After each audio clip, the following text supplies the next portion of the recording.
হ্যাঁ, কিছুটা আইডিয়া আছে। হ্যাঁ ভাই বলেন তো। এই যে ধরেন হোস্টিং চেঞ্জ করার জন্য মূলত যে কাজগুলো দেখি, এক হোস্টিং থেকে অন্য হোস্টিং এ ট্রান্সফার করার জন্য এই কাজটা করে আর কি। সো এক হোস্টিং থেকে আরেক হোস্টিং এ নিয়ে যাওয়া, আপনার ধরেন এটা চিন্তা করেন আপনার লোকাল হোস্ট আছে, লোকাল হোস্ট থেকে আপনি সার্ভারে নিয়ে আসছেন, এটাও হতে পারে। মানে অ্যাকচুয়ালি তো দুইটা জিনিস হইলো, এক হোস্টিং থেকে আরেক হোস্টিং এ নিয়ে আসছেন, লোকাল হোস্ট থেকে লাইভ হোস্টে নিয়ে আসলেন। তো এইরকমও কিন্তু সার্ভিস আছে, যেটা আপনাকে কি করতে হবে, মানে এই যে এই হোস্টিং গুলা, এটা তো ওয়ার্ডপ্রেস ওয়েবসাইট হোস্টিং। আমি যদি খালি মাইগ্রেশন লিখে সার্চ করি, ওয়েবসাইট মাইগ্রেশন, সো এখানে অনেকে দেখেন I will copy backup migrate your website or reseller account or কি বলছে অর ফুল সার্ভার, মানে আপনার যে ওয়েবসাইট আছে সেটা ফুল সার্ভার ব্যাকআপ করে দিবে অথবা মাইগ্রেট করে দিবে। অ্যাকচুয়ালি মাইগ্রেশন জিনিসটা এটাই, আপনার এক জায়গা থেকে আরেক জায়গায় নিয়ে যাওয়া। বিভিন্ন ধরনের এটা সার্ভিস আছে। আপনার ইমেইল এক জায়গা থেকে আরেক জায়গায় নিয়ে দিবে। তারপরে এখানে দেখা যাচ্ছে আপনার শপিফাই ওয়েবসাইটের ডাটাগুলো এসইও ঠিকঠাক রেখে, ডিজাইন ঠিকঠাক রেখে অন্য জায়গায় নিয়ে দিবে। অ্যাকচুয়ালি ওই একই কাহিনী। শপিফাই ফ্রম স্কোয়ার স্পেস, তারপরে আপনার ওয়েবসাইটে ব্যাকআপ করবে, ক্লোন করবে, আপডেট করে দিবে ওয়েবসাইটের ব্লগ। তারপরে install, upgrade, migrate and customize module. Module একটা ইয়ার মতো, কন্টেন্ট ম্যানেজমেন্ট সিস্টেমের মতো এডুকেশনের জন্য। এরকম বিভিন্ন ধরনের সার্ভিস অনেকে সেল করতেছে, যদিও খুব বেশি না, হয়তো আমি এক্স্যাক্টলি কিওয়ার্ডটা খুঁজে পাচ্ছি না এই জন্য। তারপর মানে কাজ আসলে এটাই, মাইগ্রেশন হচ্ছে আপনার এক জায়গা থেকে অন্য জায়গায় নিয়ে যাওয়া। তো ধরেন আরিফ ভাই, আপনি লোকাল হোস্টে তো আপনি একটা ওয়েবসাইট তৈরি করছেন, সেটা আপনি লাইভে কিভাবে নিয়ে যাবেন? তাহলে ওই তো কাল যেটা দেখলাম, এইভাবে তো একটা সিস্টেম করে আপলোড করতে হবে। আচ্ছা, আপলোড কি করে দেখছেন হয় কিনা? অনেক সময় লাগতেছে, এই জন্য কেটে দিছি আমি। ওই প্রায় 1 ঘন্টাতে 250-300 ফাইল শুধু ইয়ে হয়েছিল, ট্রান্সফার হয়েছিল, আরো 2000 ফাইল ছিল। এত তো কম হওয়ার কথা না, আরো বেশি হওয়ার কথা। আচ্ছা যাই হোক, আপনারটা 250 হয়েছে, কারণ প্রতি সেকেন্ডে মানে অন্তত যদি 2-3 সেকেন্ড ধরেন, 2-3 সেকেন্ড অথবা 5 সেকেন্ডও যদি একটা ফাইল আপলোড হয়, তাহলে তো 1 ঘন্টায় আরো বেশি হওয়ার কথা। কাল আপনি যখন শুরু করলেন না, তখন থেকে ক্লাস চলা মানে শেষের দিকেই প্রায়, তখন দেখতেছি যে আরো 1500 কি 2000 ফাইল আছে। আচ্ছা আচ্ছা, ঠিক আছে, এটা কোনো প্রবলেম হচ্ছিল, এটা হতে পারে। এনিওয়ে, তো এই মাইগ্রেশনের ব্যাপারটা, আপনার সাইটটা এক জায়গা থেকে আরেক জায়গায় নিয়ে যাওয়া লাগতে পারে। তো সেই জায়গায় আপনাকে অনেক কিছু মেইনটেইন করতে হয়। যেমন ধরেন আপনার ডেটাবেজের মধ্যে যে ডেটাগুলো আছে সেইগুলোও আপনাকে সরায় নিয়ে যেতে হবে। সেটা কিভাবে সরায় নিয়ে যাবেন? আপনাদের তো আমি ডেটাবেজ তৈরি করে দেখাইছি, তারপর ডেটাবেজের মধ্যে ডেটা ইনসার্টও করে দেখাইলাম। নেক্সটে যদি আপনি ডাটাটাকে সেম কনসিস্টেন্ট রেখে অন্য কোনো ডেটাবেজের মধ্যে নিয়ে যেতে চান, মানে ধরেন আপনার অন্য একটা হোস্টিং পাইছেন, সেখানে একটা ডেটাবেজ পাইছেন, সেই জায়গায় আপনাকে ডাটাগুলো নিয়ে যেতে হবে। কিভাবে নিয়ে যাবেন? তো একটা ডেটাবেজে মানে ডেটাবেজটা আরো কেন দরকার, আপনার ওয়ার্ডপ্রেস ওয়েবসাইটের যে ব্যাপারটা থাকে, ইনস্টল হলেই কিন্তু ডেটাবেসটা লাগেই। ডেটাবেস ছাড়া কিন্তু ওয়ার্ডপ্রেস ইনস্টল হয় না। সো ডেটাবেসটা ইনস্টল করার সময় আপনার একটা ইউজার ডাটা যেগুলো দিয়ে দিবেন, তারপরে নতুন নতুন পোস্ট আপনি তৈরি করছেন, পেজ তৈরি করছেন, সেগুলো সেভ হয়ে থাকবে আপনার ডেটাবেজের মধ্যে। সো ডেটাবেজ আপনার এই টোটাল জিনিসগুলোকে হিসাবটা রাখতেছে, পোস্ট কমেন্ট এগুলো হিসাব রাখবে। আচ্ছা, আমার প্লাগইন কাজ করতেছে, অটোমেটিক্যালি রিফ্রেশ দিতেছে, ভাই বন্ধ করে দিই তোমাকে।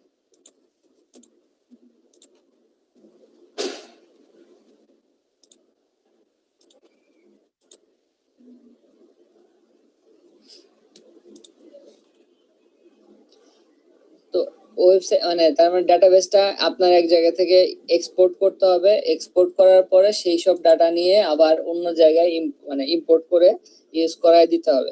ডাটাবেসের কানেকশনও ঠিকঠাক দিতে হবে। আপনি ধরেন থিমটা শুধুমাত্র ফ্রন্ট এন্ডে যে ফাইলগুলো আপলোড করলেন, আপলোড করে যদি আবার ইনস্টল করেন, দেখা যাবে যে ঠিক মতো কিন্তু কাজ করবে না, আর আগের যে ডাটাগুলো আছে সেগুলোও কিন্তু হারায় ফেলবেন। শুধুমাত্র ফ্রন্ট এন্ডের ফাইলগুলো যদি নিয়ে যান, আপনার তো ডেটাবেজের ফাইলও নিয়ে যেতে হবে। তো এই জিনিসগুলো আর কি লাগতে পারে। সো ডেটাবেস কিভাবে এক্সপোর্ট করে অন্য জায়গায় ইম্পোর্ট করা যায় এই জিনিসটা মানে দেখা উচিত।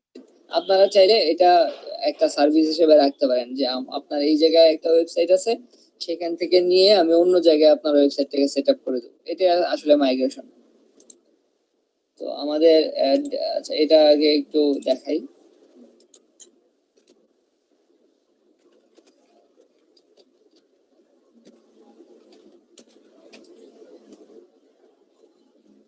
তো এটা আমার এখানে কেন বলতে হলো যে গতকালকে আমার এটা ওনার যে একজন যে কাজ নিয়ে আসছে, ওনাকে আমার ডিরেক্টলি শুধুমাত্র এই লগ ইন সিস্টেমটা বানাই দিতে হয়েছে। হ্যাঁ, তার মানে ইউজার বেস আছে, রেজিস্ট্রেশনের কোনো দরকার নাই, শুধুমাত্র যেন আমি লগ ইন করতে পারি এই জিনিসটা সেট আপ করে দেওয়া লাগছে। এবং তার আগের ডাটাগুলো কই আছে, তার একটা ডাটাবেস আছে, সেই ডাটাবেস থেকে সব ডাটাগুলো নিয়ে আসতে হবে। তো ওই কাজটা করে দেওয়া হয়েছে।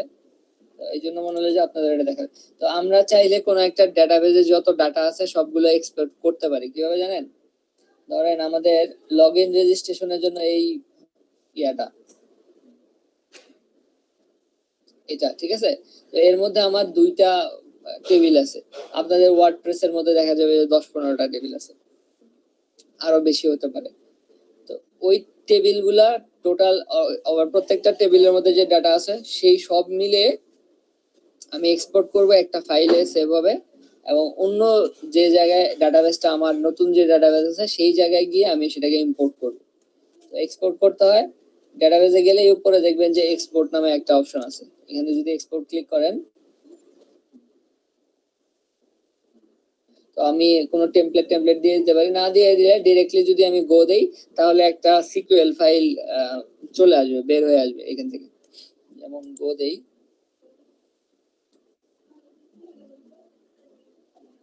ডেস্কটপে রাখলাম, দেখেন লগইন রেজিস্ট্রেশন এসকিউএল নামে একটা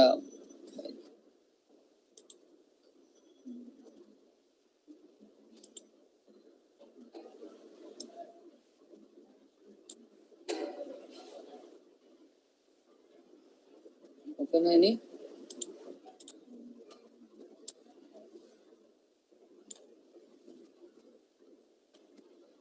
দেখেন এই ফাইলের মধ্যে কি আছে, দেখেন ক্রিয়েট টেবিল ইউজার টেবিলটা কিভাবে তৈরি করতে হবে তার জন্য যে কোডগুলো লাগবে সেগুলো এখানে আছে। তো আমরা কিন্তু প্রথমে এই টেবিলগুলো, এই কোডগুলা হয়তো হাতেও লিখি নাই, এগুলো আমরা ওই যে ইউজার ইন্টারফেস থেকে দেখে দেখে তৈরি করছি। ফাইল না, প্রত্যেকটা কলামগুলো নামগুলো, সেই কলামে কি টাইপের ডাটা যাবে, কতটুকু ডাটা যাবে, কিভাবে সেভ হবে, এগুলো সব এখানে সেট করছি। তারপরে ধরেন এখানে পোস্ট টেবিল কিভাবে তৈরি করছি সেগুলো এখানে সেট করা আছে। তারপরে ইনসার্ট ইনটু একটা ইয়া লেখা আছে, কমান্ড লেখা আছে। এটা কি আমার কারেন্টলি টেবিলের মধ্যে যত ডাটা আছে সেই ডাটাগুলোর নাম, যেমন 1-19 this is a post, 2 second post, এইরকম ভাবে আমার প্রত্যেকটা ডাটা নিয়ে নতুন যে আমি টেবিল তৈরি করব সেখানে ইম্পোর্ট হয়ে যাবে। যেমন আমার ইনসার্ট ইনটু ইউজার, আমার আইডি গত, নাম, ইমেইল, আমার পাসওয়ার্ডটা কি এনক্রিপ্টেড পাসওয়ার্ডই নিয়ে যাবে, পাসওয়ার্ডটা, ফোন নাম্বার সবকিছু নতুন যে টেবিলে আমরা নতুন যে ডেটাবেসে নিয়ে যাচ্ছি সেখানে চলে যাবে। তো এটাতে আমি এক্সপোর্ট করলাম, মানে আমার টেবিলের সব ডাটা এখানে আছে। ইম্পোর্ট করব কিভাবে, ধরেন আমার আরেকটা টেবিল তৈরি করতে হবে, ডেটাবেস তৈরি করতে হবে, লার্ন ওয়ার্ডপ্রেস নামে একটা, আচ্ছা এটা তো ওয়ার্ডপ্রেসের, আর কোথায় কোনটা, task application, spark post, PHP test. আচ্ছা পিএইচপি টেস্টের মধ্যে ইউজার এবং নিউ ইউজার নামে 2টা টেবিল আছে। তো লেটস সে এই 2টা টেবিলকে আমি, আচ্ছা নতুন একটা মানে টেবিল কেন, ডাটাবেস না কেন তৈরি করি, মানে ফাঁকা একটা ডাটাবেস ধরলাম, ইম্পোর্ট টেস্ট নামে একটা ডাটাবেস তৈরি করে নিছি এখানে। এই ডাটাবেসটা কিন্তু একদম ফাঁকা। সো এই ডাটাবেসের মধ্যে আমি আমার আগের ডাটাবেসের যত ডাটা আছে সেগুলো নিয়ে আসতে চাই। এখান থেকে আমি যদি ইম্পোর্টে ক্লিক করি, আমার একটা ফাইল চুজ করার অপশন দিছে, এটা এসকিউএল ফাইল হতে পারে। আপাতত এখানে বলা আছে কত আগে 40 মেগাবাইট পর্যন্ত আমি আপলোড করতে পারবো। চুজ ফাইলে গেলাম, ডেস্কটপ কোথায়,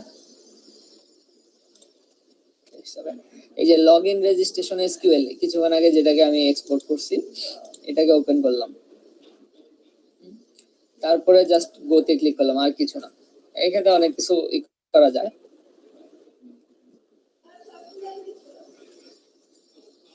হয়ে গেছে।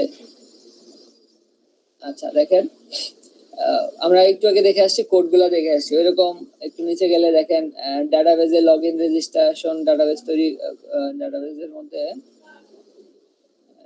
টেবিল স্ট্রাকচার, পোস্টের টেবিল স্ট্রাকচার, তারপরে ইউজারের টেবিল স্ট্রাকচার, এগুলো সবকিছু তৈরি হয়ে গেছে। তারপরে ইনসার্টও হয়ে গেছে মনে হয়, হয়ে যাওয়ারই কথা। এই যে dumping data for table user, user টেবিলে যত ডাটা আছে সব সেভ হয়ে গেছে। এটা চেক করতে চাইলে ইম্পোর্ট টেস্টের মধ্যে যদি যাই, এখন দেখেন পোস্ট এবং ইউজার নামে দুইটা টেবিল তৈরি হয়ে গেছে, এবং ইউজার টেবিলের মধ্যে এক্স্যাক্টলি ওই সব ডাটা আমার আছে যেটা আমার লগ ইন রেজিস্ট্রেশনের মধ্যে আছে। ইউজার টেবিলের মধ্যে একদম পুরোপুরি আইডেন্টিক্যাল। এইভাবে আসলে আমরা একটা ডেটাবেজ এক জায়গা থেকে নিয়ে আরেক জায়গায় ইউজ করতে পারি। তো ধরেন তাহলে এখন আপনি চাইতেছেন যে আপনার এই লগইন রেজিস্ট্রেশন ডেটাবেসটা আর রাখবেন না, এটাকে আপনার চেঞ্জ করে দিতে হবে আমার অ্যাপ্লিকেশন যেন ওই ডেটাবেস ইউজ করে। তো এটা আপনার কিভাবে চেঞ্জ করে দিতে হবে? আমরা ডেটাবেস যেখানে সেটআপ করি, ডাটাবেজের সাথে কানেকশন যেখানে সেটআপ করি, সেই কানেকশনের ফাইলগুলো একটু আপডেট করে দিতে হবে। ওয়ার্ডপ্রেসের ক্ষেত্রে যে কনফিগ ফাইলটা আছে সেটা আপডেট করে দেব, অথবা ধরেন আপনার নরমালি পিএইচপি একটা ওয়েবসাইট, পিএইচপি মানে একদম কোনো ফ্রেমওয়ার্ক ইউজ করে না, কিছু না, তখন আপনি পিএইচপি যে ফাইলটা ডাটাবেজের সাথে কানেকশনের জন্য আপনি ইউজ করছেন সেই ফাইলের মধ্যে গিয়ে ডাটাবেজের নামটা, নতুন যে ডাটাবেসটা আপনি ইউজ করতেছেন সেটার নামটা লিখে দিলেন, ইজি, শেষ, আপনার মাইগ্রেশনের কাজ শেষ। নতুন একটা, তাহলে আপনার আপলোড ফাইল তো আপলোড করছেনই, এক জায়গা থেকে নিয়ে হোস্টিং থেকে ডাউনলোড করে এনে আপলোড করে দিয়েছেন, এটা তো গেলই। ডাটাবেজের যে ডাটা আছে সেগুলো আপনি এখান থেকে এনে আপলোড করে দিলেন, এবং তার সেটিংটা এই হিসেবে যাতে কাজ করে এটাও করে দিলেন। আবার ধরেন আমি তো এখানে নাম আলাদা করে দিছি, তো নামটাও আপনার চেঞ্জ নাও করা লাগতে পারে, কারণ কি আপনার যে নতুন হোস্টিং এ আসছেন সেই জায়গায় হয়তো এই নামে কোনো টেবিল নাই, ডাটাবেস নাই, সো ওই নামে মানে লগইন রেজিস্ট্রেশন নাম দিয়ে ডাটাবেস তৈরি করতে পারে, কিন্তু সেই জায়গায় অন্য কিছু চেঞ্জ করতে হবে, যেমন পাসওয়ার্ড অথবা ইউজার নেম, এগুলো তো চেঞ্জ করতে হবে, কারণ একটা হোস্টের ইউজার নেমে পাসওয়ার্ড একরকম থাকবে, অন্য হোস্টে গেলে ইউজার নেম পাসওয়ার্ড তো আলাদা হবে, অথবা পাসওয়ার্ড হয়তো কমন, ইউজার নেম তো আলাদা হবেই। আবার ধরেন হোস্টের যে অ্যাড্রেস, মানে আমাদের ডেটাবেজের, আমাদের তো কানেকশনের সময় দিয়ে দিয়েছি লোকাল হোস্ট, তো লোকাল হোস্ট না হয়ে ওইখানে অন্য কিছু হতে পারে, বাট যদি ডিরেক্টলি সেম ইয়াতে থাকে, এক্সটার্নাল ডাটাবেস ইউজ না করেন, তাহলে লোকাল হোস্টে আসলে সব জায়গায় কাজ চলে যায়। তো এই হলো আসলে ওয়েবসাইট মাইগ্রেশনের একটা সিম্পল আইডিয়া। চাইলে আমরা কোন একটা ডাটাবেস থেকে ডাটাগুলো এক্সপোর্ট করে নিয়ে অন্য ডাটাবেসে ইম্পোর্ট করে নিতে পারি, এবং সেটা আমাদের ওয়েবসাইটে ইউজ করতে পারি। যাই হোক, এটা নিয়ে কনফিউশন আছে কারো, না বুঝতে পারছেন সবাই? ওই মাথার উপর দিয়ে গেছে। মাথার উপর দিয়ে গেছে, কি বোঝেন নাই একটু বলেন, যে কোন জায়গা বোঝেন?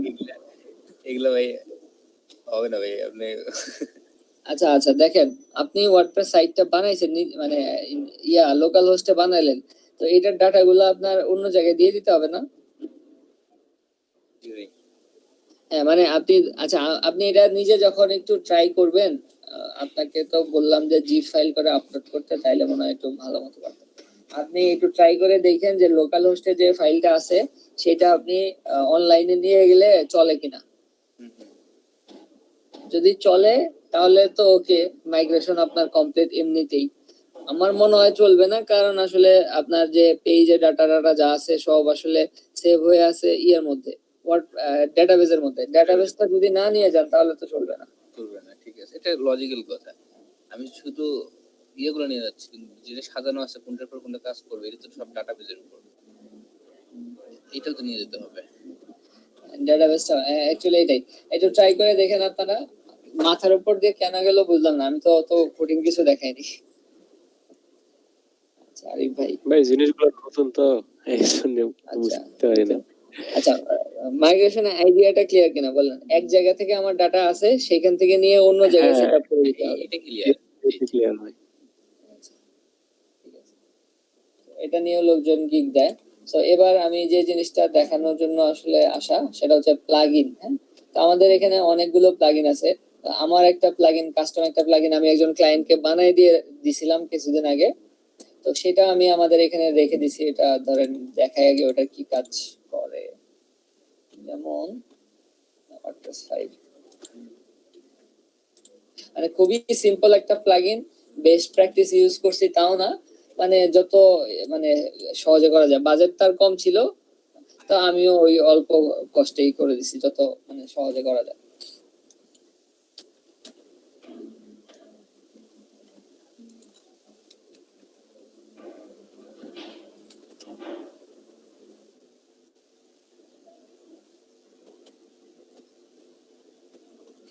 সো এটা তো আমার তো দেখাইতেছে। আচ্ছা, আমি দেখে আসি যে কি কি নাম আছে।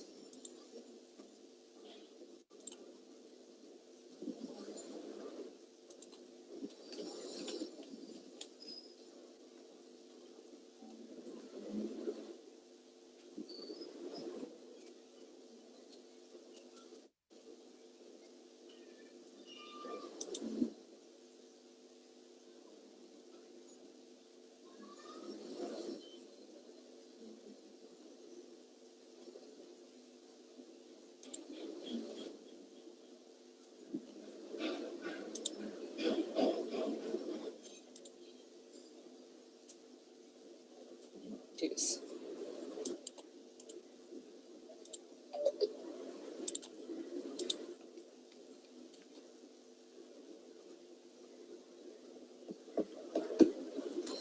সো মানে এই প্লাগইনটার কাজ হচ্ছে যে প্লাগইনটা, সেটা হচ্ছে আপনার ক্লিকের স্পিড টেস্ট করে। হ্যাঁ, ধরেন আমার এখানে স্পিড টেস্ট করতেছি, আমার 1 সেকেন্ডের মধ্যে আমি কতগুলো ক্লিক করতে পারি, এটা হচ্ছে তার টেস্ট করার কাজ। গেমটা রিস্টার্ট করলাম, আমি ধরেন 5 সেকেন্ডের মধ্যে টেস্টটা দেখতে চাইতেছি, আমি 5 সেকেন্ডে স্পিড ডিউরেশন 5 সেকেন্ডে কতগুলো ক্লিক করতে পারি। ঠিক আছে, আমি প্রত্যেকবার ক্লিক করলে এখানে একটা কাউন্ট হবে যে আমি একটা ক্লিক করতেছি, 2টা 3টা 4টা। তো এরকম আমার সেকেন্ড চলবে, 5 সেকেন্ড ধরে আমার কাউন্ট চলবে। 5 সেকেন্ডে যতগুলো ক্লিক করবো আমাকে দেখাবে, সেই অনুযায়ী একটা রেজাল্ট দেখাবে যে হ্যাঁ তুমি এতগুলো ক্লিক করতে পারতেছো, সেকেন্ডে এতগুলো ক্লিক করো। সো আমি অনেক স্লো ক্লিক করি। ঠিক আছে, ইউ ক্লিক 28 বার ক্লিক করছি 5 সেকেন্ডের মধ্যে। তো এর চেয়ে বেশি হলে লজিক্যালি লেখা আছে কখন ফ্যালকন হবে, কখন এটা হচ্ছে চিতা হবে। তো এরকম একটা লাগে। তো এটা তো মানে কিছু জাভাস্ক্রিপ্ট দিয়ে কিছু কাজ আছে, মানে টেস্ট করা, তারপরে অথবা এখানে বাটন চেঞ্জ করলেই যে আমার মানে এক্সামিনেশন অথবা টেস্টের একটা ডিউরেশন চেঞ্জ হয়ে যাওয়া, 100 দিলে 100 সেকেন্ড ধরে আমার এখানে চলবে। স্কোর দেখানো, সেকেন্ড চেঞ্জ হচ্ছে এখানে দেখানো, মানে পুরোটা আসলে জাভাস্ক্রিপ্ট দিয়ে করা। হ্যাঁ, পুরোটাই জাভাস্ক্রিপ্টের কাজ। বাট এটা তাহলে প্লাগইনের কাজটা কি? মনে করেন, আচ্ছা আচ্ছা, আপনাদের যারা ওয়ার্ডপ্রেস নিয়ে কাজ করছেন, শর্ট কোড তো তারা সবাই জানেন, তাই না? আরিফুল ভাই একটু বলেন তো শর্ট কোড কি জিনিস? শর্টকাট হ্যাঁ, এটা হচ্ছে সংক্ষিপ্ত কোন কোড, একটা বলতে পারতেছি না এভাবে ইউজ করা দেখছি। শর্ট কোড দিয়ে কি করা যায় জানেন না? শর্টকাট দিয়ে আপনার হচ্ছে বিভিন্ন লিংক আপ করা যায়, মানে বিশাল বড় একটা কোড থাকে, ওটাকে একটা শর্ট হিসেবে দেয়, ওটা ইউজ করলে মানে ক্লাসের মতো ধরে দেওয়া যায় আর কি। আচ্ছা, আর কেউ বলবেন যে শর্ট কোড কি কাজে লাগে?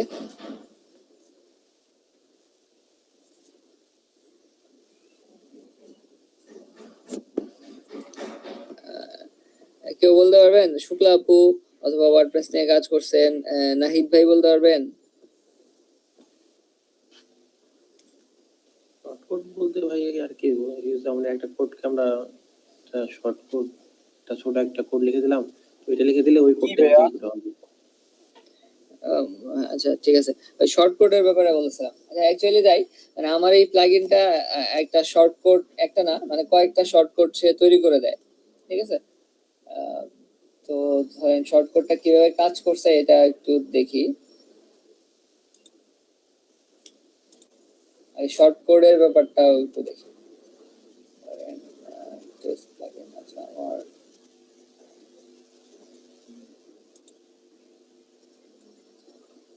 আপনি প্লাগইনটা কাজ করবে ওটা একটা শর্ট কোড সেভ করে রাখছেন। আচ্ছা দেখেন আমার এখানে ইজিসিপিএস যেটা আছে এটা হচ্ছে আমার বানানো প্লাগইনটা। এটা ডেসক্রিপশন হচ্ছে test your clicking speed in range of time version 1.3 দাও বাই ফাইম ফেসাল। ওকে, এটা ডিঅ্যাক্টিভ করে দিলাম। ঠিক আছে, প্লাগইনটা বন্ধ করে দিলাম। এখন আমার যে এই পেজটা ওপেন করা আছে এই পেজটা রিলোড করি একবার। দেখেন আমাকে এই যে মাঝখানে যে অনেক কিছু ছিল সব কিছু চলে গেছে, শুধু লেখা সিপিএস 1 সেকেন্ড, এই জিনিসটা লেখা। ঠিক আছে, তো এখানে কি ছিল, এখানে টাইম দেখাইতেছিল, মানে অনেক কালার টালার সব, মানে একটা পেজের যে যাবতীয় অংশ যা যা লাগে টোটাল জিনিসটা আমাকে এখানে দেখাইতেছিল। বাট আমি যখনই প্লাগইনটা অফ করে দিলাম তখন শুধুমাত্র ওই সব চলে গিয়ে একটা লেখা দেখাইতেছে সিপিএস, মানে ক্লিক পার সেকেন্ড, মানে অথবা ক্লিক স্পিড টেস্ট, 1 সেকেন্ডের যে টেস্ট আছে সেটা আমাকে দেখাও। তো এইটা হচ্ছে অ্যাকচুয়ালি শর্ট কোড, যে আমি একটা কোড লিখে দিব এটার জন্য যে জিনিসটা আর কি ট্রিগার করা দরকার। ধরেন মনে করেন যে আমার একটা ওয়েবসাইটে ফর্ম আছে, হ্যাঁ, রেজিস্ট্রেশনের ফর্ম আছে, তো রেজিস্ট্রেশন ফর্মটা আমি আমার ওয়েবসাইটে কোথাও ইউজ করতে চাই। তো আমি রেজিস্ট্রেশন ফর্মের জন্য একটা শর্ট কোড বানায় রাখছি। ধরেন আমি লিখলাম reg/form, অথবা স্ল্যাশ না, হাইফেন অথবা ড্যাশ, যাই হোক এরকম একটা নাম দিয়ে রাখছি ওই ফর্মের। তো ওই নামটা আমি কোডের মধ্যে যে জায়গায় লিখবো, আমার ওয়েব পেজের মধ্যে যে জায়গায় লিখবো সেই জায়গায় আমার ফর্মটা চলে আসবে। এটাই হচ্ছে শর্ট কোডের কাজ। শুধু ফর্ম না, মানে যা আপনি তৈরি করে রাখবেন তাই আসলে আসবে। তো আমার যে প্লাগইনটা আছে সেই প্লাগইনটা আসলে এরকম কিছু শর্ট কোড আমার ওয়ার্ডপ্রেসের মধ্যে অ্যাড করে দেয়। আমার ওয়ার্ডপ্রেসের মধ্যে সিপিএস 1 সেকেন্ড আপনারা লিখে দেখেন, কিছুই আসবে না।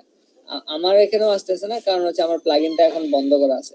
তো প্লাগইনটা যদি আমি চালু করে দেই, অ্যাক্টিভেট করে দিলাম। জি ভাই, তাহলে ভাই আমি যেটা বললাম কাছাকাছি গেছে আর কথাটা। হ্যাঁ, মানে শর্ট কোডটা আসলে এটাই, আপনাদের আইডিয়া ঠিক আছে ক্লাসের মতো। তো আমি অ্যাক্টিভেট করে দিলাম। এখন দেখেন আমি পেজটা রিলোড দিলে এখন কিন্তু দেখাইতেছে না যে সিপিএস 1 সেকেন্ড, এখন আমাকে এটা দেখাইতেছে। সো এই শর্ট কোডের ব্যাপারটা ধরেন অ্যাক্টিভ করাই থাক। আমাদের যে পেজগুলো আছে,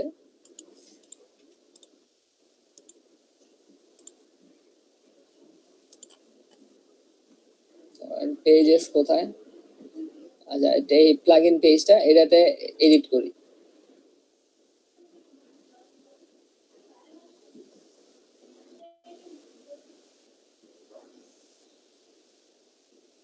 তো এই পেজটা আপনারা এডিট করলে দেখতেছেন যে আসলে কিছুই নাই। তো ওই পেজে কেন দেখায় এত কিছু, কারণ হচ্ছে হেডার একটা অপশন আছে, অটোমেটিকলি আমার থিম থেকে ওইগুলা চলে আসতেছে, হেডার ফুটার অটোমেটিকলি থিম অনুযায়ী, অথবা আমি সেটআপ যেভাবে করে রাখছি আমার অ্যাডমিন প্যানেলে, হেডারে কি কি আসবে, উইজেট গুলা, হ্যাঁ উইজেট গুলা কোন জায়গায় কি আসবে সেগুলো আমি সেটআপ করে রাখছি। যাই হোক, আমি দেখেন একটা শর্টকটটা কিভাবে অ্যাড করতে হয়। আপনারা ধরেন এখানে প্লাস করলে এই যে দেখেন শর্টকাটের একটা সেকশন দেখাইতেছে, আমি প্যারাগ্রাফ অ্যাড করতে পারবো, পোস্ট অ্যাড করতে পারবো, ছবি, গ্রুপ, অনেক কিছু অ্যাড করতে পারবো। এর মধ্যে একটা অপশন হচ্ছে শর্টকাট। ব্রাউজ অলে যদি ক্লিক করি সাইড থেকে এখানে দেখাবে, আমি এখান থেকে দেখাতে আসছিলাম অনেক কিছু। মানে এটা আমার কোনো থিম কি চালু করা আছে মনে হয় না, থিম কি চালু করা আছে কোনো, কিছু তো একটা আছে। আচ্ছা দেখতেছি, কই অ্যাপিয়ারেন্স,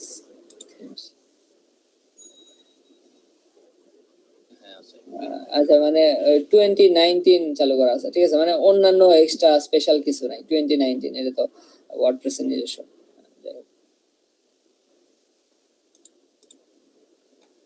তার মানে অন্যান্য থিম থেকে ইনস্টল করলে অথবা প্লাগইন ইনস্টল করলে যে স্পেশাল জিনিসগুলো আছে ওগুলা কিছু নাই। এগুলো তার মানে আমাদের ওয়ার্ডপ্রেস ইনস্টল করলে সবাই পাবো। টিকটক, আচ্ছা এটা তো নতুন দেখতেছি। এমবেডের মধ্যে আমরা চাইলে টিকটকের ভিডিও এমবেড করে দিতে পারবো। তারপরে আর কি মানে অনেক কিছু করা যায়, স্ক্রিন কাস্ট অ্যাড করা যায়, এমবেড করা, ইউটিউব যেমন আমরা এমবেড করে দিই সেরকম। তারপরে বিভিন্ন ধরনের উইজেট এগুলোর মধ্যে দেখা যাচ্ছে সোশ্যাল আইকন আমরা অ্যাড করে দিব। তারপরে ক্যালেন্ডার আমরা চাইলে অ্যাড করে দিই, যেমন ধরেন এখানে ক্যালেন্ডার যদি একটা টেনে এনে ছেড়ে দেই,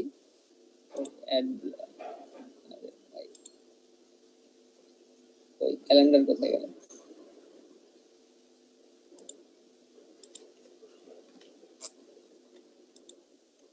তো এখানে দেখেন আমার একটা ক্যালেন্ডার অ্যাড হয়ে গেছে, পেজের নিচে একটা ক্যালেন্ডার। জাস্ট এইভাবেই, মানে ওয়ার্ডপ্রেসে তো এইভাবেই কাজ করে, এটা তো আপনারা মোটামুটি জানেন, বুঝছেন। তো শর্টকাটটাও আমি জাস্ট একটা শর্টকাটের জন্য, এটা তো কোড ব্লক, শর্টকাট ক্লিক করে নিলাম, আমি শর্টকাট লেখার একটা অপশন পেয়ে গেছি। তো এখানে আমার সিপিএস 1 সেকেন্ড দেওয়া আছে, এই শর্টকাট আর দেওয়ার দরকার নাই। তো ধরেন এখানে সিপিএস 1 সেকেন্ড না দিয়ে আমি যদি সিপিএস 5 সেকেন্ড দেই, ঠিক আছে, এটাও আমার একটা ইয়ার মধ্যে আছে, পেজের মধ্যে আছে। সো এবার দেখেন এই প্লাগইনে আসলে ইনিশিয়ালি আমার 1 সেকেন্ড নিয়ে যে টেস্টটা থাকার কথা, ক্লিক স্পিড টেস্ট, এটা আসে। আচ্ছা এবার যদি পেজটা রিলোড করি, সেভ তো করছি, দেখেন ইনিশিয়ালি আমাকে দেখাইতেছে 5 সেকেন্ডের ক্লিক স্পিড টেস্ট। শুধুমাত্র ইনিশিয়ালি না, এখানে দেখেন 5 সেকেন্ড ধরে চলবে ডিউরেশন। ওকে, তো আমার টাইটেলটাও চেঞ্জ হয়ে গেছে, 5 সেকেন্ডের জন্য স্পিড টেস্ট তুমি রান করতেছো। আবার ধরেন এখানে আমার যদি এখানে 100 সেকেন্ড দিয়ে আসি, সিপিএস 100 সেকেন্ড আপডেট, আমি পেজটাকে রিলোড করব, আমার টাইটেল চেঞ্জ হয়ে গেছে, 100 সেকেন্ডে তুমি টেস্ট করবা। এইখানেও আমার 100 সেকেন্ড, ও আচ্ছা এটা একটা এরর থেকে গেছে। আচ্ছা তো যাই হোক, মানে 100 সেকেন্ড ধরেই চলবে, বাট আমার এখানে test duration 60 second. Copy paste করে কাজ করা, তো আমি ফার্স্টে 60 সেকেন্ড বানাইছি, তো এই জিনিসটাই কপি করে 100 সেকেন্ডের জন্য লিখতে যায়, এইটার আপডেট করতে মনে নেই। ক্লায়েন্ট হয়তো এতদিন পরেও ক্লায়েন্ট হয়তো এটা নোটিস করে নাই, আজকে আপনাদের দেখাতে এসে আমার মনে দেখা গেলো। আচ্ছা খুবই একটা বড় বল। তো 100 সেকেন্ড ধরে আমার এখানে আমি টেস্ট করতে পারবো। তো কি করতেছি আমি, মানে জাস্ট শুধুমাত্র এক জায়গায় গিয়ে খালি চেঞ্জ করে দিতেছি, আমার শর্ট কোডটা চেঞ্জ করে দিতেছি, ওইভাবে কাজ করতেছে। তো আমার ক্লায়েন্টের রিকোয়ারমেন্ট ছিল আমার প্রত্যেকটা, মানে অনেকগুলো পেজ হবে, এক এক পেজে এক এক ধরনের টেস্ট করতে পারবে। 1 সেকেন্ডের একটা টেস্ট করবে এক পেজে, 10 সেকেন্ডের টেস্ট করবে আরেক পেজে, এবং সেই সব পেজে গিয়ে শুধু যেন সে একটা শর্টকাট বসায় দেয়, তাতেই ওই পেজের জন্য আমাকে যা দেখানো দেখায়। এটা তার রিকোয়ারমেন্ট ছিল। তো আমি এইভাবে শর্টকাট তৈরি করে দিছি। কয়টা আমাদের কতগুলো টেস্ট করার অপশন আছে, 1 2 3 4 5 6 7, 7টা আমি তাকে জেনারেট করে দিছি। এরকম শর্টকাট 7টা বানাই দিছি। এখন 7টা পেজে সে শুধুমাত্র 1 সেকেন্ড 5 সেকেন্ড 10 সেকেন্ড করে পোস্ট করে দিতেছে, এবং সেই জায়গায় এরকম একটা পেজ চলে আসছে। এটাই তো, এর মধ্যে কোড দেওয়াতে আমার পুরোপুরি একটা ফাংশনালিটি সহকারে জাভাস্ক্রিপ্ট দেখানো লাগবে, পেজ দেখানো লাগবে, যা দেখানো লাগবে, এই কাজটা করতেছে। প্লাগইন গুলো আসলে এইভাবে তৈরি করা যায়। অনেক আমার তো এটা, তাহলে এটা কিসের প্লাগইন বলা যায়? শর্ট কোডের জন্য একটা আমি প্লাগইন বানাইছি। এরকম নানান কাজে প্লাগইন আপনারা বানাইতে পারবেন, বানাইতে হতে পারে। সো এটাতে আমরা ডিরেক্টলি যাব না, এটা কিভাবে কোড করছি এটা এখানে কমপ্লেক্স মনে হতে পারে।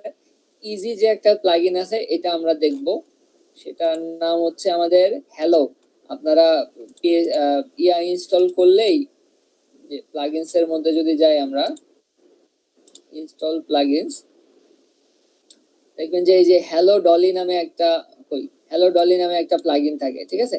This is not just a plugin, it symbolise hope and enthusiasm. আচ্ছা যাই হোক, এটা উচ্চারণ জানা কি, ইনথুসিয়াজম। আচ্ছা ইনথুসিয়াজম, হ্যাঁ ঠিক আছে, ইনথুসিয়াজম। আচ্ছা তো এটাই হচ্ছে, মানে আচ্ছা এই প্লাগইনটা আমরা দেখব, খুবই ইজি, একটা ফাইল দিয়ে একটা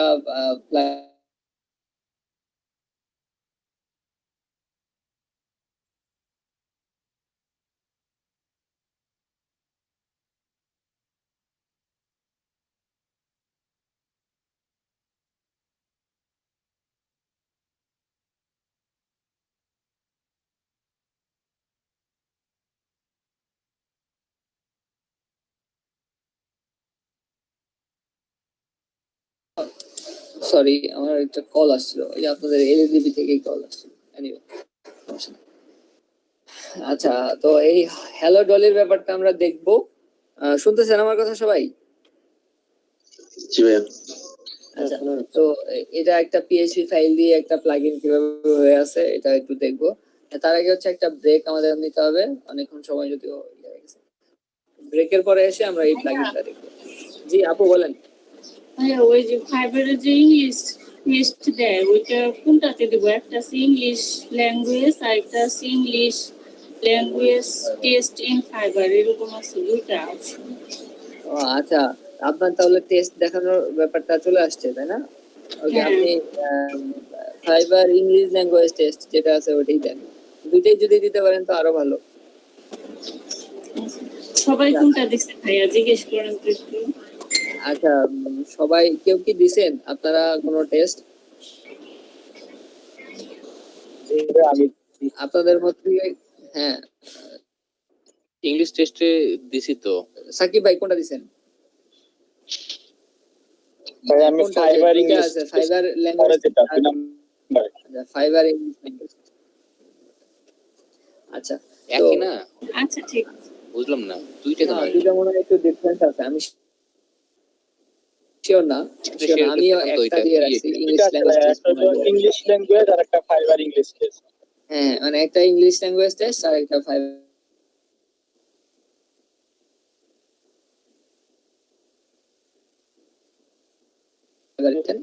ওনার এখান থেকে আমরা দেখে নেব। আর ল্যাঙ্গুয়েজ এই টেস্টের ব্যাপারে একটু ইয়া করা, আমি এটা ওয়েট করতেছিলাম যে আপনাদের অ্যাকাউন্টে দেখায় কিনা, আমি এটা জিজ্ঞাসা করবো ভাবছিলাম বাট ভুলেও গেছি।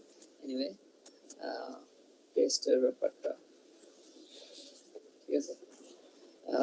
তাহলে ব্রেকের পরে আমরা এটা হোক, ব্রেকটা হোক। হ্যাঁ, আপু কি একা কি পরীক্ষা দিয়ে দিচ্ছেন?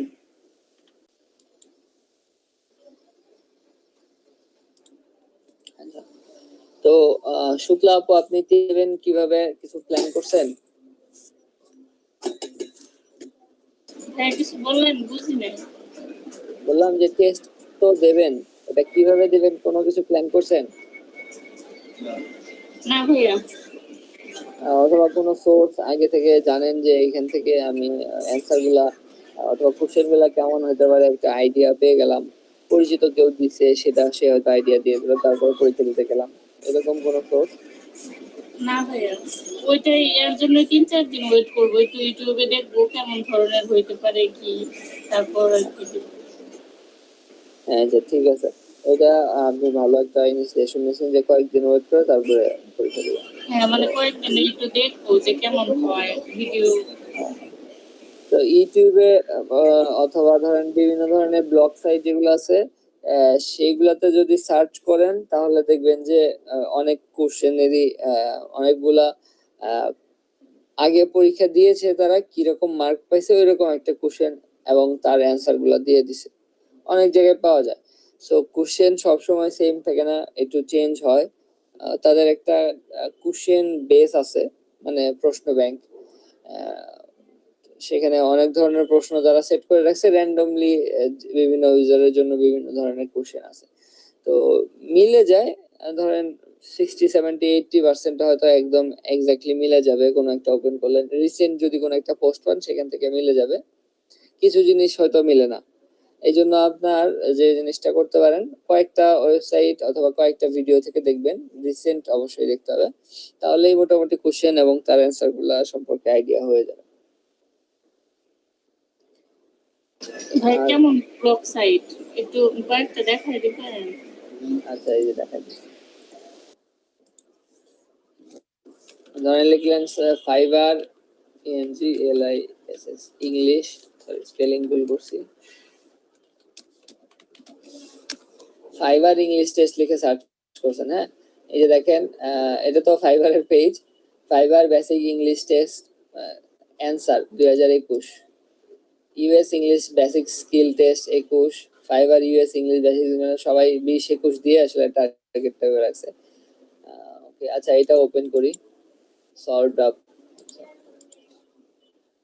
এখানে দেখেন উনি একটা কোশ্চেন সেট দিয়ে দিছে, সে বলছে যে আমি 9.5 পাইছি, কোশ্চেন সেট দিয়ে দিছে, এটা একটা কি অ্যান্সার হবে সেটা বলে দিছে, এখানে একটা কোশ্চেন বলছে সেটা তার কাছে আসছে, এটা কি অ্যান্সার হবে সেটা বলে দিছে। এরকম ভাবে তার যতগুলো কোশ্চেন ছিল সেগুলা সবগুলোই সে অ্যান্সার সহকারে মানে কি কি অপশন ছিল এবং তার কি কি অ্যান্সার আছে সব এখানে বলে দিয়েছে। ঠিক আছে, অনেক বড় একটা, এত কোশ্চেন তো করে না উনি, হয়তো অনেক জায়গা থেকে কালেক্ট করে এতগুলো দিয়েছে।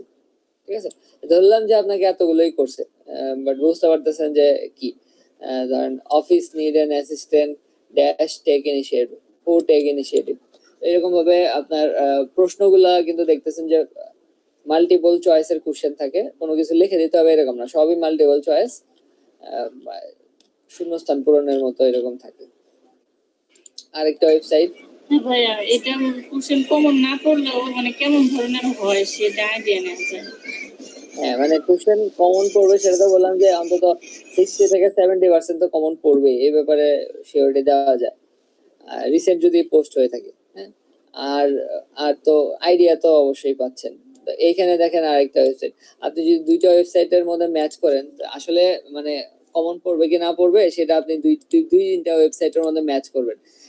এখানে দেখেন 147টা প্রশ্ন দেওয়া আছে, সব কিন্তু আসলে আপনার এক্সামে আসবে না, এতগুলো আসবে না, উনি হয়তো অনেক জায়গা থেকে কালেক্ট করছে, হয়তো নিজে দিছে অথবা কয়েকজন দিছে, তাদের সবার গুলো কোশ্চেন গুলো কালেক্ট করে কমন একটা ইয়া বানাইছে। তো মানে আমরা চাইলে যে কাজটা করতে পারি, মানে অনেকে এইভাবে করেন, যদি টেস্ট দেওয়া শুরু করেন একবার, তাহলে ওই স্ক্রিনে মনে করেন এই স্ক্রিনে আছে অথবা পাশের ট্যাবে গিয়ে তার পাশাপাশি আপনি দুইটা ওপেন করে রাখছেন, এটা ধরেন এই সাইডে আছে, এখানে আপনি টেস্ট দেওয়ার জন্য স্ক্রিনটা এইভাবে স্প্লিট করে রাখছেন।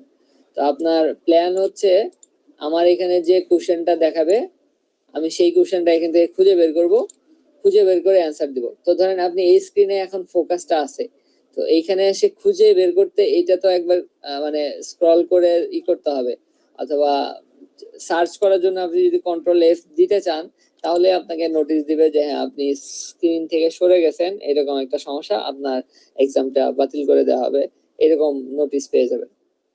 সো এটা মানে সেম ডিভাইসে। হ্যাঁ বলেন। অন্য কম্পিউটার থেকে যদি এটা করা হয়, একটাতে হ্যাঁ, পরীক্ষা সেটাই দিবে বলতেছি। আরেকটাতে হ্যাঁ সেটাই বলতেছি, তো একই পিসিতে তাহলে আপনারা এই কাজটা করতে পারতেছে না, মানে কারণ ব্রাউজার একটা উইন্ডো ওপেন থাকতে হবে, এটা তারা সব সময় ট্র্যাক করে।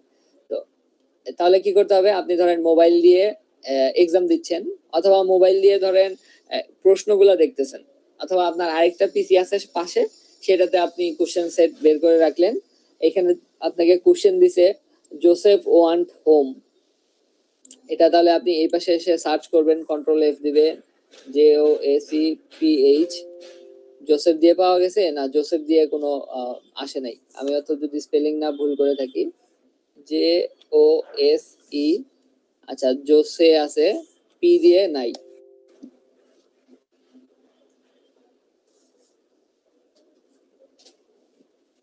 সরি একটা কল আসছে আমার, এক সেকেন্ড, কে কল দিল, কেটে গেছে, আরেকবার দিলে দেখা যাবে।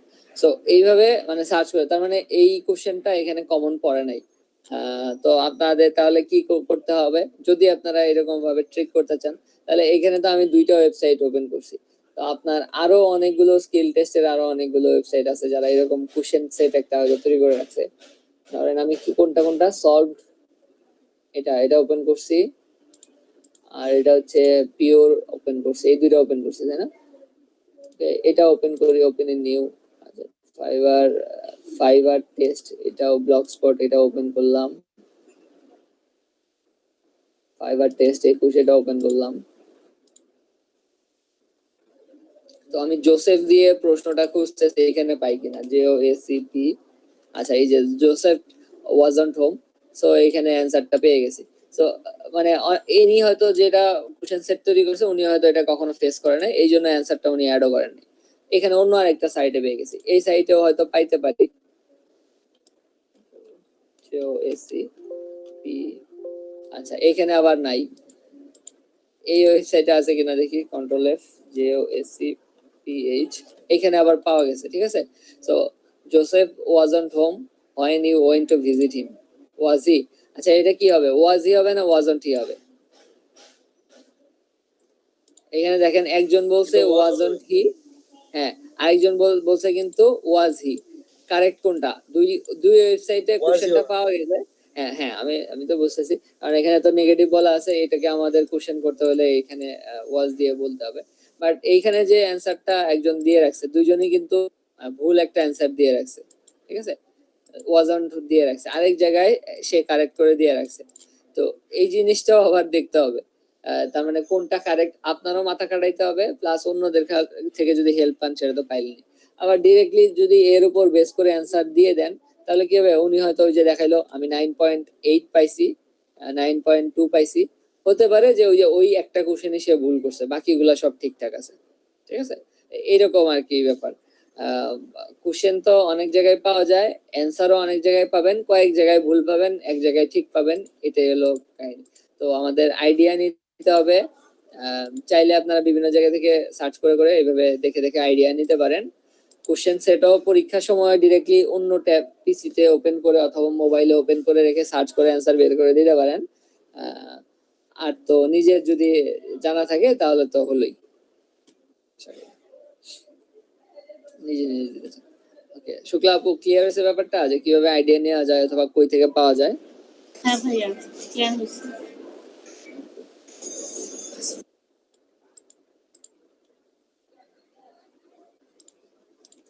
অন্যরাও চাইলে আপনারা মানে যদি আপনাদের প্রোফাইলে দেখায় যে টেস্ট দাও, তাহলে আপনারা টেস্ট দিয়ে ফেলেন। অনেকগুলো টেস্ট আছে, যেমন ওয়ার্ডপ্রেসের টেস্টও আছে, HTML5 এর টেস্ট আছে, যেটা অনেক কঠিন। মানে আমার কাছে লাগছে করে আমি এক্সাম দিতে গিয়ে কঠিন পাইছি। ইংলিশ টেস্ট তো ইজি ছিল, এটা ব্যাপার না।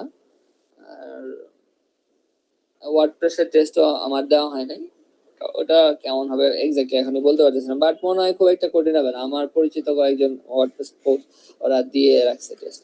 আর এইরকম হয়তো কোশ্চেন পাওয়াই যায়, আমি ওয়ার্ডপ্রেসটা কখনো খুঁজেও দেখিনি, সেটা হয়তো কোশ্চেন সেট এরকম অ্যান্সার পাওয়াই যাবে, এটা আপনারা একটু দেখেন। এনিওয়ে, কে জয়েন করেছেন? মানিক হোসেন অফিসিয়াল। ভাই মানিক ভাই, আপনার এত লেট কেন, কি ব্যাপার, এতক্ষণে ক্লাসে আসলেন? ভাই একটু সমস্যা ছিল তো ওই জন্য। সমস্যা সলভ হয়েছে? জি ভাই। আপনি ক্লাসে গতকালকে আসেন নাই? কালকে ছিলাম ভাই, আমি তো কালকে আপনার একটু দেরি হয়েছিল হ্যাঁ অবশ্য, কিন্তু আরিফুল ভাই যখন প্রবলেম সলভ করতেছিলেন কত 9টা কত জানি 9টা 47 মনে হয়, তখনই আমি অ্যাড হয়েছিলাম। আচ্ছা, এই যে পরে আসলে আমি যদি নোটিস না করি তখন আসলে একটু বলে দেওয়া দরকার না, মনে করাই দেওয়া দরকার। হ্যাঁ ভাই, এটা একটা পরে ভুল হয়েছে, কেন জানেন, আপনি বুঝাচ্ছিলেন তো আমি আসলে তখন ডিস্টার্ব করতে চাই নাই, পরে আচ্ছা, আসলে আমারও খেয়াল ছিল না আর কি, দিয়া বলা হয়নি। হ্যাঁ, এটা তো আমার এখন মনে পড়লো, আপনি ছিলেন ওই ভিডিওতে, মানে সবাই মোটামুটি চলে যাচ্ছিল, তখন আপনি বলতেছিলেন যে, আপনি বললেন না কে বললেন যে ফাহিম ভাই এখনো জয়েন আছে, আমি ওই হ্যাঁ জন্য হ্যাঁ হ্যাঁ বলছেন, হ্যাঁ ওটা আমি তখন হ্যাঁ, খেয়াল করছি, তখন শুনছি। জি ভাই, জি জি। আচ্ছা ঠিক আছে, একটু মনে করাই দিবেন, আর যদি লেট হয় প্রবলেম তো থাকতে পারে, বাট চেষ্টা করবেন যে আগে আগে আসার। আচ্ছা ঠিক আছে ভাই, আচ্ছা ঠিক আছে।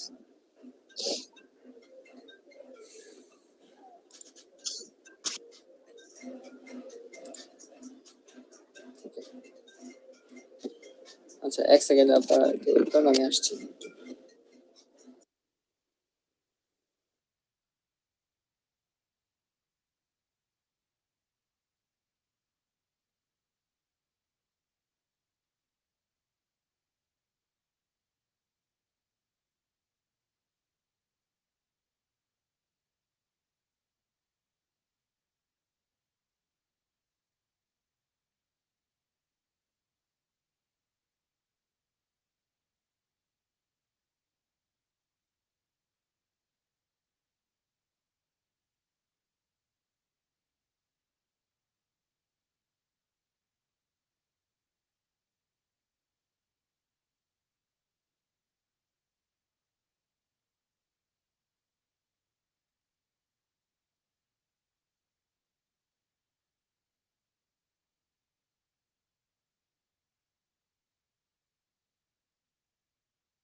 ধরতে পারলাম না।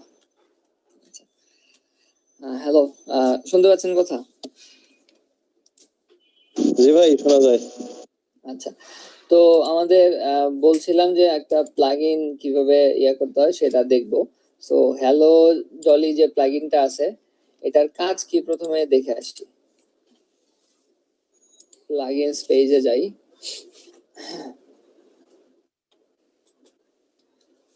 হ্যালো ডলি কোথায়? এটাকে অ্যাক্টিভ করে নিলাম। ওকে, প্লাগইন অ্যাক্টিভেটেড। আমি আমার অ্যাডমিন প্যানেলটাই একবার রিলোড করলাম। দেখেন এইখানে একটা লেখা আসছে you are still going strong. আবার রিলোড করলাম, এখানে লেখা আসছে হ্যালো ডলি। আবার রিলোড করতেছি, এখানে লেখা আছে one of our old favourite song from way back when. আবার it's so nice to have you back where you belong. So একে মানে আমার প্রতিবার পেজটা রিলোড হলে একটা একটা করে নতুন নতুন লাইন দেখা যাচ্ছে। এটা আসলে একটা গান থেকে দেখাই যাচ্ছে, মানে ওরা বলছে। সো এই জিনিসটা কই থেকে আসতেছে? আমার এই প্লাগইনটা ডিঅ্যাক্টিভ করে দিলে কিন্তু এইটা আর আসবে না। এখন আর আসতেছে না। সো কোনো কাজে না, মানে কাজের কাজ কিছুই না, you are still going on strong. তারপরেও আসলে একটু দেখার বিষয় আছে। যেমন এখানে দেখেন আমি ওই প্লাগইনটা ওপেন করছি, ঠিক আছে? তো প্রথমেই একটা কমেন্টের জিনিস রেখে দিছে, এটা কি সেগুলো তো আসতেছি। তারপরে দেখেন একটা ফাংশন রাখছে হ্যালো ডলি গেট লিরিক্স, একটা লিরিক্স নামে একটা ভ্যারিয়েবল পিএইচপি। তার মধ্যে hello Dolly, well hello Dolly, well hello Dolly, Dolly never গো অ্যাগেইন, আচ্ছা নেভার গো অ্যাওয়ে, এরকম মানে পুরো একটা গান সে লিখে রাখছে, গানের একটা লিরিক্স লিখে রাখছে একটা ভ্যারিয়েবলের মধ্যে। তারপরে বলছে লিরিক্স এক্সপ্লোড, প্রত্যেকটা মানে নিউ লাইন, যতগুলো নতুন লাইন আছে ততগুলো লাইন দিয়ে সে একটা অ্যারে বানায় নিছে, লিরিক্স নামে একটা অ্যারে বানায় নিছে,